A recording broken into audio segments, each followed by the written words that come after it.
সামান্য একটা কেকের জন্য আপনারা কারো কাছে কখনো অপমান বোধ হইছেন? আমি এই কেকটার জন্য লিটারালি অপমান বোধ হইছি, মানে আমি এটা জীবনেও ভুলবো না।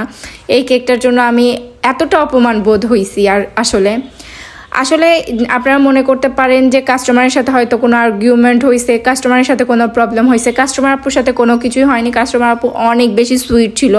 আমি কেকটা নিজে দিতে গেছিলাম, তো আপু অনেক আমাকে মানে সম্মান করছে। আর আসলে আমি বলি আগে থেকে, আমার সাথে যারা হেসে হেসে কথা বলে আমার তাদের মানে আমার জীবনটাও তাদের জন্য উৎসর্গ এইরকম টাইপের। তো আর আমাকে যারা সামনে থেকে দেখে মানে কথা বলবে না, কিছু বলবে না, তাদের সাথে আমার আসলেও পরবর্তীতে পড়তে পড়ে না বা আমার কথা বলতেও মন চায় না। তো আপুটা অনেক বেশি সুইট ছিল, আপুর সাথে আমার কোনো প্রবলেম ছিল না। প্রবলেম হয়েছিল কি, সেদিন শুক্রবার ছিল। এই শুক্রবার হওয়াতে আমার অনেক বেশি প্রবলেম হয়ে গেছে। এই কেকে হচ্ছে যে প্রিন্টের কাজ ছিল, শুক্রবার ছিল এটা আমার মনে ছিল না। শুক্রবার মনে হইলে তাইলে আমি আগের দিনই প্রিন্ট করে নিয়ে আসতাম। যেহেতু মনে ছিল না, আমি শুক্রবারে সকালে গেছি। অনেকবার দেখা যায় যে শুক্রবারের দোকান খোলা থাকে, আবার কোনো বার থাকে না। সেইবার না আমার একদমই খেয়াল ছিল না। সকালবেলা যেয়ে দেখি যে একদম দোকান বন্ধ, তো পাশের দোকান খোলা আছে। সো পাশের দোকানের সাথে আমার আবার একটু ঝগড়াঝাটি আর কি হয়েছিল একবার। তো ঝগড়াঝাটি হয়েছিল কিসের জন্য, আমি একবার প্রিন্ট করতে গেছিলাম, তো ওনার মুড দেখে মনে হচ্ছে উনি আমাকে প্রিন্ট করে দিবে না বা একটা দুইটা প্রিন্ট করে দিবে না, ওনার থেকে আমাকে এক পেজ করে নিতে হবে টাকা বেশি করে দিয়ে।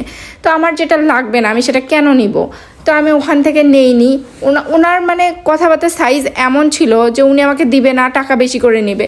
তো ওনার কথা আমার হচ্ছে এগুলা জিনিস আসলে সহ্য হয় না। ভাই উটকো অ্যাটিটিউড দেখায় লাভ আছে? মানে কার সামনে কি অ্যাটিটিউড দেখায় বা কেন অ্যাটিটিউড দেখায় আমি বুঝি না। মানে কেন দেখায়, কিসের জন্য দেখায়, আমি এই জিনিসটাই বুঝি না। তো সেই দিন উনি আমার উপর মানে একদমই শাউট করে উঠছিল লাস্টে এসে। তো এই জন্য আমিও হচ্ছে যে দুইটা বকা দিয়ে চলে আসছি যে আমি আর ওই দোকানে পাই দিব না জীবনে। আসলে আমি দিতামও না, আমার মরে গেলেও আমি দিতাম না। কিন্তু এই দিন ছিল শুক্রবার, সাতমাথা টাতমাথা সব দোকানই বন্ধ ছিল, সব জায়গায় সব দোকানই প্রায় বন্ধ। আর হয়তো কোনো জায়গায় খোলা থাকতে পারে, কিন্তু সেগুলোতে তো আমি চিনি না। কিন্তু আমি সাতমাথা থেকে আমি জলসুরিতলা থেকেও ঘুরে আসছি, কোনো দোকান আসলে খোলা পাইনি।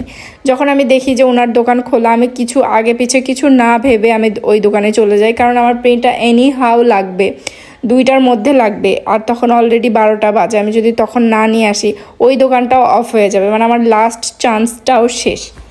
তো কিছু না ভেবে আমি ওই দোকানে চলে যাই, যে আমি প্রথমে ওনাকে কনভিন্স করার ট্রাই করি যাতে আমাকে আজকে হলেও দেয়, বাট উনি আমাকে দেয়নি।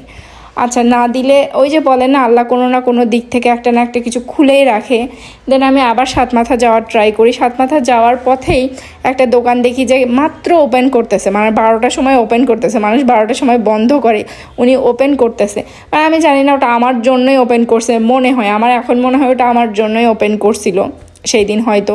কারণ ওই সময়টা এমন, 12টার সময়টা এমন সময় মানুষ নামাজের জন্য দোকানপাট সব কিছু অফ করে ফেলে।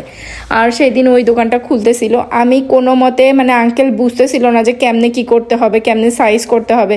কোনো মতে কোনো একটা সাইজ করে ওনাকে বলে আমি কম্পিউটারে মানে হাত দিয়ে টিপে দেন আমি কিছু করে প্রিন্টটা বের করে নিয়ে আসি। সেই দিনে আমি মানে এতটা হাফ ছেড়ে বাসছিলাম ওই প্রিন্টটা করার পর, কারণ প্রিন্টটা না হইলে আমি আপুর কাছেও মুখ খাওয়া হয়ে যাইতাম। কারণ আপু আমাকে অর্ডার দিছে 2 দিন আগে।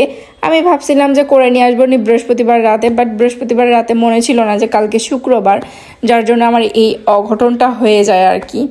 তো তারপরে আল্লাহ যা করে ভালোর জন্যই করে। মানুষের চেহারা বোঝা যায়, মানুষের মানে আসলে মানুষের রূপটা বোঝা যায় যে মানুষ আসলে কী রকম, মানুষের বিপদে পড়লে বোঝা যায় মানুষ আসলে কী রকম। আর একটা কথা কি, আল্লাহ কাউকে হচ্ছে যে খালি হাতে ফিরে দেয় না। যেমন সেই দিনও আমি খালি হাতে ফিরে আসিনি। আমার কাছে যদি সেদিন দোকানটা বন্ধ থাকতো, মানে কোনো দোকানে যদি আমি খোলা না পাইতাম, আমি যে আপুর কাছে কত বড় একটা মুখ খাওয়া হইতাম সেটা আমিই জানি। কারণ ওনার একটা প্রোগ্রাম ছিল, প্রোগ্রামে যদি আমি ঠিকঠাক টাইমে যদি কেকই না দিতে পারতাম তাহলে কি হইতো। তাও আপু আরও আগে নিতে চাইছিল, আমার কাজের জন্য অনেক দেরি হয়ে গেছিলো ওনার। আবার হচ্ছে ওনার প্রোগ্রামটা দুপুরে ছিল, এই জন্য তেমন কিছু মনেও হয়নি যে প্রোগ্রাম এখনও স্টার্ট হয়নি। এই তো কাহিনী।